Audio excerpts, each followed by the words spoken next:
ವಿಜಯಕ್ಕೆ ನಾಯಕ ವಿನಾಯಕನ ದರ್ಶನ ಮಾಡಿ ವಿನಾಯಕನ ಪೂಜೆ ಮಾಡಿ ಈ ದೇಶಕ್ಕೆ ಎಲ್ಲ ವಿಘ್ನಗಳು ನಿವಾರಣೆ ಆಗಲಿ ಅಂತ ಹೇಳಿ ನಾವು ನಮ್ಮ ಸಂಪ್ರದಾಯಂತೆ ದೇವಮೂಲೆಯ ಈ ಮುಳುಬಾಗಿಲಿನಲ್ಲಿ ಈ ಗಣೇಶನನ್ನ ಪೂಜೆ ಮಾಡಿ ಹಿಂದೆಲ್ಲ ನಾವು ಬಹಳ ಯಶಸ್ಸನ್ನ ಪಡೆದಿದ್ದೇವೆ. ಇವತ್ತು ಕೂಡ ಅದೇ ಸಂಪ್ರದಾಯನ ಪ್ರಾರಂಭ ಮಾಡಿ ನಾವು ಇಲ್ಲಿ ಚುನಾವಣಾ ಪ್ರಚಾರನ ನಾವು ಮಾಡ್ತಾ ಇದ್ದೀವಿ. ನಿನ್ನೆ ಎಲ್ಲ ಮೊನ್ನೆ ತಾನೇ ನಾಮಿನೇಷನ್ಸ್ ಎಲ್ಲ ಮುಗಿದಿದೆ.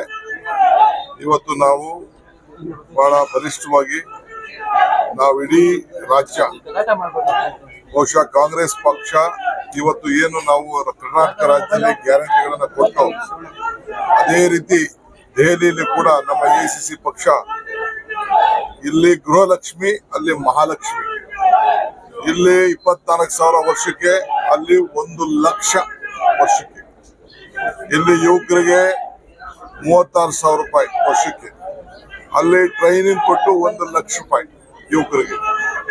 ನಮ್ಮ ರೈತರ ಆದಾಯ ಡಬಲ್, ರೈತರ ಎಲ್ಲ ಕೂಡ ಸಾಮಾಜಿಕವಾದಂತ ನ್ಯಾಯ, ಇಂತ ಎಲ್ಲ ಕಾರ್ಯಕ್ರಮಗಳು ಮತ್ತು ಯಾರ್ಯಾರು ಹೆಲ್ತ್ ಇನ್ಸೂರೆನ್ಸ್ ಇದೆ 25 ಲಕ್ಷವರೆಗೂ ಕೂಡ ಹೆಲ್ತ್ ಇನ್ಸೂರೆನ್ಸ್ ಸ್ಕೀಮ್ ಅನ್ನ ಇವತ್ತು ಕಾಂಗ್ರೆಸ್ ಪಕ್ಷ ಬರ್ತದೆ ಅಂತ ಹೇಳಿ ನಮ್ಮ ಪ್ರಣಾಳಿಕೆಯಲ್ಲಿ ಕಾಂಗ್ರೆಸ್ ಗ್ಯಾರಂಟಿಯನ್ನ ಕೊಟ್ಟಿದ್ದೇವೆ.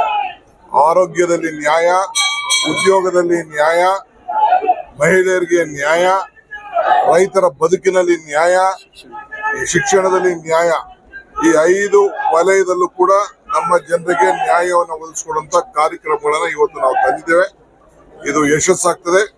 ರಾಜ್ಯದ ಜನತೆ ಈ ನಮ್ಮ ಕೊಟ್ಟ ಮಾತನ್ನ ಕಾಂಗ್ರೆಸ್ ಪಾರ್ಟಿ ನಮ್ಮ ರಾಜ್ಯದಿಂದ ಮಲ್ಲಿಕಾರ್ಜುನ್ ಖರ್ಗೆ ಅವರು ಎಸಿಸಿ ಅಧ್ಯಕ್ಷರಾಗಿದ್ದಾರೆ, ಒಂದು ಬ್ಲಾಕ್ ಕಾಂಗ್ರೆಸ್ ಅಧ್ಯಕ್ಷರಾಗಿದ್ದವರು, ಒಂದು ಪರಿಶಿಷ್ಟ ಜಾತಿ ವರ್ಗಕ್ಕೆ ಸೇರಿದಂತ ಒಬ್ಬ ನಾಯಕರು ಎಸಿಸಿ ಅಧ್ಯಕ್ಷರಾಗಿದ್ದಾರೆ. ನಮ್ಮ ರಾಜ್ಯದ ಗೌರವಕ್ಕೆ ಸ್ವಾಭಿಮಾನ ಮಲ್ಲಿಕಾರ್ಜುನ್ ಖರ್ಗೆ ಅವರು ಮತ್ತು ರಾಹುಲ್ ಗಾಂಧಿ ಅವರು ಇಬ್ರು ಸೇರಿ ನಾನು ಸಿದ್ದರಾಮಯ್ಯನವರು ಯಾವ ರೀತಿ ಚೆಕ್ನ ಸೈನ್ ಹಾಕಿದ್ದೋ ಅದೇ ರೀತಿ ಅವರಿಬ್ರು ಸೈನ್ ಹಾಕಿ ಕೊಟ್ಟಿದ್ದಾರೆ. ಅಂದ್ರೆ ನಮ್ಮ ಗ್ಯಾರಂಟಿ, ನಮ್ಮ ವಿಜಯ ನಿಶ್ಚಿತ, ಗ್ಯಾರಂಟಿ ಖಚಿತ. ಎಷ್ಟು ಸ್ಥಾನಗಳು ಬರ್ಬೋದು ಸರ್ ರಾಜ್ಯದಲ್ಲಿ? 20ಕ್ಕೂ ಹೆಚ್ಚು ಸೀಟು ಬರ್ತದೆ ಸರ್. ಕೇಂದ್ರದಲ್ಲಿ ರಾಜ್ಯದಲ್ಲಿ ಯಶಸ್ವಿ ಆಯ್ತು ಸರ್ ನಿಮ್ಮ ಗ್ಯಾರಂಟಿಗಳು? ಕೇಂದ್ರದಲ್ಲೂ ಆಗುತ್ತಾ ಸರ್? ಅದೇ ಗ್ಯಾರಂಟಿ. ನಾನು ದೇವಸ್ಥಾನದಲ್ಲಿ ದೇವರ ಸನ್ನಿಧಿಯಲ್ಲಿ ಈ ದೇವನಿಗೆ ಗಣೇಶನಿಗೆ ಈ ಶಕ್ತಿ ಕೊಡಪ್ಪ ಅಂತ ಪ್ರಾರ್ಥನೆ ಮಾಡ್ಲಿಕ್ಕೆ ನಾವೆಲ್ಲ ಇಲ್ಲಿಗೆ ಬಂದಿದ್ದೀವಿ. ಮೋದಿ ಗ್ಯಾರಂಟಿ